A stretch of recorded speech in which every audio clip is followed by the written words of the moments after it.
अब पाकिस्तान के पास एक पनडुब्बी थी जिसका नाम था पीएनएस गाजी। ये दुनिया की सबसे खतरनाक पनडुब्बी थी उस टाइम की।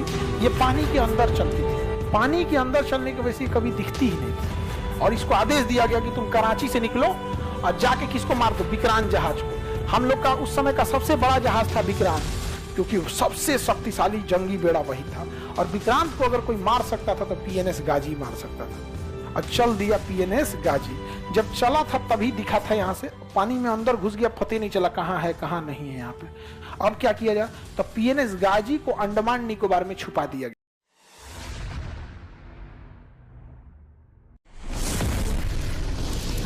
काम करना, और इधर क्या किया गया, धो दिया गया, मार के तबाह कर दिया गया पाकिस्तानी लोग को यहाँ पर। और यहाँ पे पाकिस्तान के पास यहाँ से अब इधर जो खाना पीना घट गया, बंगाली सब तो खाना देगा सब नहीं इनको, हाँ जो अरे दे दे सब इन लोग को, तो खाना पीना कहां से जाएगा, तो इधर से जा रहा था गोला बारूद, इधर से जा रहा था, नेवी मार के यहीं उड़ा दी था, यहाँ से गोला बारूद सब खत्म हो गया इधर। और दौड़ा दौड़ा मारी कौन, भारतीय सेना। अब पाकिस्तान के पास एक पनडुब्बी थी जिसका नाम था पीएनएस गाजी। पीएनएस गाजी ये दुनिया की सबसे खतरनाक पनडुब्बी थी उस टाइम की। ये पानी के अंदर चलती थी, पानी के अंदर रहते, पानी के अंदर, अब मिसाइल मार देती थी। पानी के अंदर चलने की वजह से कभी दिखती ही नहीं थी, दिखाई नहीं देगी, समझ आ गया कि नहीं। पानी के नीचे रहेगी कैसे दिखेगी। और इसको आदेश दिया गया कि तुम कराची से निकलो और जाके किसको मार दो, विक्रांत जहाज को। हम लोग का उस समय का सबसे बड़ा जहाज था विक्रांत, 1 किलोमीटर लंबा, कितना, और उसके ऊपर जहाज उतरती थी, एयरपोर्ट था उसके ऊपर। जहाज क्या था, विक्रांत, और इसके ऊपर क्या था, एयरपोर्ट। यहाँ लड़ाकू जहाज उतरती थी और वो पानी में ले जाके यहाँ लगा दिया, तैरता हुआ एयरपोर्ट। और यहां से मिसाइल भी मार रहा है, और जैसे यहां से एयरफोर्स बम गिराई, वापस फ्यूल भरने, हथियार भरने गई, तो यहां से उड़ा ई बम गिराया, धड़ धड़ धड़। जब इसका फ्यूल खत्म हुआ, हथियार खत्म हुआ, तो ये कहां आएगा, अपने जहाज में। तब तक ये फ्यूल भर के रेडी हो गई। बांग्लादेशी को यार टाइम तो दिया करो यार, भागने का भी टाइम नहीं देता। तो पाकिस्तानियों ने कहा कि अगर हम विक्रांत मार के गिरा दिए ना, अगर डुबा दिए, तो पाकिस्तान, इंडियन नौसेना का पूरा मनोबल गिर जाएगा। और यह हकीकत है, अगर विक्रांत गिर गया तो सब कुछ खत्म, क्योंकि सबसे शक्तिशाली जंगी बेड़ा वही था। और विक्रांत को अगर कोई मार सकता था तो पीएनएस गाजी मार सकता था। और चल दिया पीएनएस गाजी। जब चला था तभी दिखा था, यहाँ से पानी में अंदर घुस गया, पता नहीं चला कहाँ है कहाँ नहीं है यहाँ पे। अब क्या किया जाए, तो पीएनएस गाजी को अंडमान निकोबार में छुपा दिया गया। उसको साइलेंटली कहां भेज दिया गया, अंडमान निकोबार। विक्रांत को, गाजी को नहीं, विक्रांत को छुपा दिया गया। लेकिन यहां दिमाग लगाया नौसेना ने, उसने विशाखापट्टनम बंदरगाह पर क्या किया, हल्ला फैला दिया कि विक्रांत आ रहा है। कौन आ रहा है, विक्रांत, जबकि विक्रांत कहां था। हल्ला कर दिया गया विक्रांत कहां आ रहा है, विशाखापट्टनम। क्यों आ रहा है, तो फ्यूल भरेगा, खाना पीना भरेगा। अब विक्रांत में 5000 सैनिक तैनात थे, तो 5000 के आदमी डेली 3 टाइम खाना खाएगा, यानी एक दिन में 15000 आदमी खाना खाएगा। और अगर वो 1 महीना का खाना एक बार में भरता है, तो एक दिन में अगर 15000 का खाना, तो 1.5 लाख लोगों का खाना रखेगा, समझ रहे हैं। 1.5 लाख कौन चीज, तो उसको सामानों भी चाहिए बहुत ज्यादा, आटा चावल चीनी ये सब चीज। तो हल्ला विक्रांत में जितना विशाखापट्टनम में जो भी थे लोग ना, दुकानदार, सबको ऑर्डर दिया गया। नौसेना जाके विक्रांत आ रहा है, ये चाहिए, या आलू चाहिए 40 ट्रक आलू, 2 ट्रक अंडा, फल चाहिए, ये चाहिए। पूरा हल्ला हो गया विशाखापट्टनम में, मंडी लग गई। विक्रांत में जाएगा, विक्रांत में जाएगा। वहां कोनो जासूस फोन कर दिया पाकिस्तान में, विक्रांत आ रहा है। कौन आ रहा है, विक्रांत। अच्छा, पीएनएस गाजी को मारने की क्षमता अगर किसी में थी तो आईएनएस राजपूत में थी। एक जहाज थी जिसका नाम था आईएनएस राजपूत, और आईएनएस जहाज राजपूत खराब हो गया था, उसकी इंजन में कुछ गड़बड़ी आ गई थी, और उसके बनने के लिए उसे रखा गया था कहां पर, विशाखापट्टनम। तो सोचिए, आईएनएस राजपूत तो जा नहीं सकता था, कहां रखा हुआ था, विशाखा। अब बुला लिया गया पीएनएस गाजी को, कहां, विशाखा। कोई जासूस फोन कर दिया पाकिस्तान में, अब पाकिस्तान वाला फोन कर दिया पनडुब्बी को कि जाओ तुम विशाखापट्टनम जाओ, जाओ वहीं विक्रांत है, मार के गिरा देना। और जब वहां गया ना, तो वहां कौन खड़ा था, आईएनएस राजपूत। मारा आईएनएस राजपूत, उधिया गया पीएनएस गाजी। पीएनएस गाजी डूब गया। अमेरिका इतना गरियाया पाकिस्तान को कि तो हमारा इज्जत तो उतार दिया रे चोट्टा कहीं का। ये पनडुब्बी कैसे हरवा दिया, वहां ले पता नहीं कैसे मार दिया। विक्रांत मिलवे नहीं किया यहाँ पे। अब यहां से निकला विक्रांत, अब फुल फ्लेजेड धोया और यहाँ एयरफोर्स वगैरह धो दी यहाँ पर। अब पाकिस्तान किसको बोला? अमेरिका को, कि हमरा जान प्राण बचा लीजिए। बहुत इज्जत का सवाल है, अगर ये बच गया ना, ये जगह हम आपको सैन्य अड्डा के लिए दे देंगे। आप यहाँ से चाइना को कंट्रोल कीजिएगा, भारत को कंट्रोल कीजिएगा यहाँ पर। तो वहां से कौन चल दिया? अमेरिका। कहा कि बेशक हम आएंगे तुम्हें बचाने के लिए। तो यहां से कौन चल दिया? अमेरिका। ये है कौन? पाकिस्तान। और ये यहां लड़ाई चल रही है बांग्लादेश में, और यहां हम लोग का कौन खड़ा है? विक्रांत। अब यहां से अमेरिका भेज दिया सबसे बड़ा जंगी जहाज, और उसके साथ कई जहाजों की पूरी बैटल ग्रुप चल रही थी। पनडुब्बी जो थी नीचे, उसका पनडुब्बी लेके आया, विमान वाहक पोत लेके आया, मिसाइल मारने वाला आया, कई जहाजों का पूरा ग्रुप लेके कौन चल दिया? अमेरिका। पूरा ग्रुप में आया, एगो दूगो नहीं, पूरा ग्रुप में। एगो जहाज थी जिसमें खाली खाना पीना भरा हुआ था, एगो में जिसमें फ्यूल भरा हुआ था, एक में केवल हॉस्पिटल था, चलता फिरता हॉस्पिटल था, एगो पनडुब्बी थी, एक मिसाइल मारने वाला, बम मारने वाला, सारा चीज लेके चल दिया बैटल ग्रुप। इसका नाम था सातवां बेड़ा। क्या नाम था? इस सातवां बेड़ा के साथ कोई नहीं चल सकता था। और इसमें अमेरिका लेके आया था परमाणु बम। सोचिए, भारत को मारने के लिए परमाणु बम लेके चला आया कौन? तबाही क्या होगा? इंदिरा गांधी के ऊपर कितना प्रेशर रहा होगा। यहां तो लड़ाई चल ही रही है बांग्लादेश में। तब इंदिरा गांधी ने रूस को बोला। किसे बोला? कि हमरा बचा लीजिए। वो चल दिया है कितना लेके? सातवां बेड़ा ले। तो रूस कहा कि यहां तो आपको कोई जरूरत नहीं ना है। कहा ना, इसको तो हम धो दिए हैं, खत्म कर दिए, धो धा के बराबर है। तो यहां से इसने भी अपने बैटल ग्रुप को भेज दिया यहां पे। इसके में भी पूरा परमाणु बम पनडुब्बी तैनात थी। इसका नाम था 40वां बेड़ा। रूस क्या भेज दिया? 40वां बेड़ा। अमेरिका भेजा 7वां बेड़ा। अमेरिका को आने में टाइम लगा, जब तक रूस यहां आके पहुंच गया।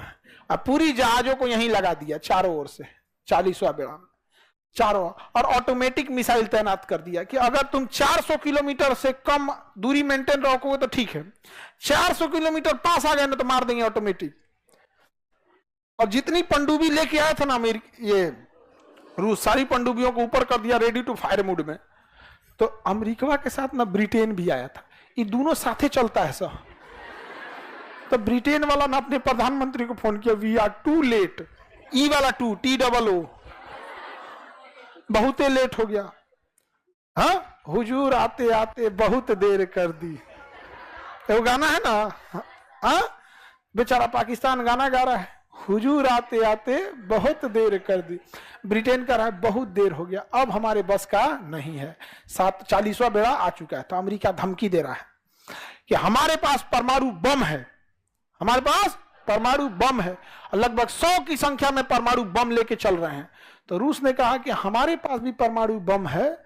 और जब चला था ये बैटल ग्रुप ना, तो उस समय तक गिनती जो हुई थी वो 200 के आसपास थी। जल्दबाजी में पहुंचना था, गिनती नहीं हो पाई थी।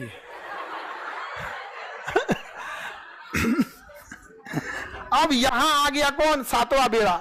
कौन आ गया? 7वां। और यहीं से कह रहा है, भारत तुम लड़ाई रोक दो, भारत तुम लड़ाई रोक दो। यहां विक्रांत मार के धज्जी उड़ा दिया इन लोग का यहाँ पे विक्रांत। और यहां पर पाकिस्तान के 93,000 सैनिकों ने सरेंडर कर दिया। 93,000 पाकिस्तानी ने सरेंडर किया। हम नहीं लड़ पाएंगे। जब सेना सरेंडर करती है ना, तो अपना स्टार हटा देती है, टोपी उतार देगी, बेल्ट हटा देगी, और हथियार को जमीन पे रखेगी। हथियार को जमीन पे रखे, ये सरेंडर का होता है। 93,000 फौजियों ने सरेंडर किया था। बाप बाप होता है। याद कीजिए, उसी लड़ाई में यहां हमारे 120 सैनिकों ने सरेंडर नहीं किया। ये चुट्टा 93,000 सरेंडर किया। Guinness book of world record में है। पूरी दुनिया में सबसे बड़ा सरेंडर जो किया, किसने किया? पाकिस्तान ने सरेंडर किया, पूरी दुनिया में सबसे ज्यादा। और यहां रूस किसको संभाल लिया? अमेरिका को संभाल लिया। अब 93,000 सैनिकों ने सरेंडर किया। और भारत ने कहा कि आप एक्सेप्ट कीजिए कि बांग्लादेश आपका नहीं है। तो कहा कि हम एक्सेप्ट करते हैं कि बांग्लादेश आज से स्वतंत्र हुआ। कहा कि शेख मुजीबुर रहमान को छोड़िए। तो भारत शेख मुजीबुर रहमान को लेके आया, और शेख मुजीबुर रहमान को बांग्लादेश का क्या बनाया गया? प्रधानमंत्री। लेकिन पाकिस्तान ने कनाडा से कुछ लोगों को हायर किया, और शेख मुजीबुर रहमान को मरवा दिया, उनकी बेटी को भी मरवा दिया। उनकी एक बेटी इंग्लैंड में पढ़ती थी, शेख हसीना, जो अभी बांग्लादेश की क्या है, प्रधान। समझा गया? इसलिए जस्टिन ट्रूडो जब आए थे ना, अब भारत पे आरोप लगा रहे थे, तो शेख हसीना ने भी बांग्लादेश को बोला था और कनाडा को कि चट्टा कहीं क्या बोलता है, हमारे पिता के असोसिएशन में कनाडा का हाथ था। समझा गया कि नहीं आ गया? यहाँ पे तो उधर निर्माण किसका हुआ, पाकिस्तान। लेकिन अमेरिका इतना दबाव बनाया भारत पर, और रूस ने भी दबाव बनाया कि भाई हमारा 40वां बेड़ा जल्दी खाली करो, हमरा और जगह लड़ाई लड़ने जाना है, समेटो यहाँ पे। तब तक मानेकशॉ इंदिरा गांधी से कह रहे थे कि इधरों का कब्जा करिए लेते हैं, इधर भी कब्जा कर ही लेते। लेकिन पॉलिटिकल प्रेशर इंदिरा गांधी पे ज्यादा था, क्योंकि अगर रूस अपना 40वां बेड़ा हटा लेता तो फिर अमेरिका चढ़ जाता।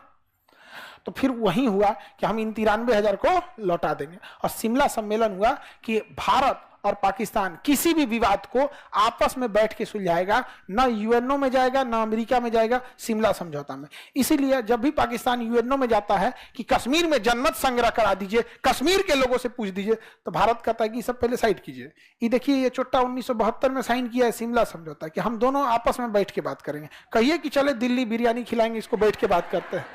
आपस में बैठ के जब बात किया जाएगा तो हर समय जब भी बाप और बेटा बैठ के बात किया है तो सुना किसका जाएगा, बाप का। समझा गया कि नहीं आ गया यहाँ पे? तो पाकिस्तान का हाल हो गया, बांग्लादेश क्या हो गया, स्वतंत्र हो गया। ये बताइए, बांग्लादेश को स्वतंत्र करने के लिए सबसे बड़ा बुनियाद तो पाकिस्तान ने डाला था। इस तरह से भेदभाव होता है जी। मतलब तुम्हारे देश के लोग थोड़े से अलग दिखने में हो गए, भाषा अलग हो गई तो तुम उसको। अब आप सोचिए, ये पाकिस्तानी जब अपने देश के आवाम के नहीं हुए तो हमारे होंगे? हाँ, कुछ आदर्शवादी लोगों का कहना है कि पाकिस्तान से मतलब पाकिस्तान को ऐसे नहीं बोलना चाहिए, ये नहीं करना चाहिए। अजब हाल है, आप पाकिस्तान को अच्छे से नहीं जानते हैं। इसका कोई उपाय नहीं है यहाँ पर। इन गधों को, इनको, खैर ये लोग तो अलग दुनिया के लोग हैं, फरिश्ते आएंगे इनको बचाने के लिए। 93,000 के लिए नहीं आया, शायद लेट हो गया था। समझ आ गया कि नहीं आ गया? तो बांग्लादेश का निर्माण कब हुआ? 1972 में लड़ाई हुई, लड़ाई मान्यता मिला 72 में। कितने सरेंडर हुए? 93,000। हम एक हिस्ट्री की बुक पढ़ रहे थे पाकिस्तान की, जैसे वहां के जो बच्चों की होती है, अब तो ऑनलाइन आप कहीं की बुक पर मंगा के पढ़ सकते हैं। तो हम पाकिस्तान के बच्चों की किताब पढ़े, हम मैट्रिक की बुक, उसमें कहीं 71 की जंग की चर्चा नहीं है। तो हम ऑनलाइन ऑर्डर, मतलब देख ऑनलाइन ऑर्डर करेंगे, आएगा नहीं तो एक ऑनलाइन पढ़ने की भी व्यवस्था होती है, ई बुक। क्लास 6 से लेकर 12 तक, जैसे हम लोग एनसीईआरटी पढ़ते हैं ना, उसके क्लास 6 से 12 तक में बांग्लादेश की लड़ाई की चर्चा ही नहीं है। बस चर्चा है, और ये 93,000 सैनिकों के सरेंडर की चर्चा नहीं है। समझा क्या? ऐसा रखा गया, बांग्लादेशी रहना नहीं चाहते थे, वो पाकिस्तानियों को अलग भावनाओं से देखते थे। इसलिए भारतीय पाकिस्तानी सेना उन्हें उनके हाल पे छोड़कर और चली आई। उनके बाप रे बाप। अब शिक्षा में ऐसे मिलेगा तो क्या होगा?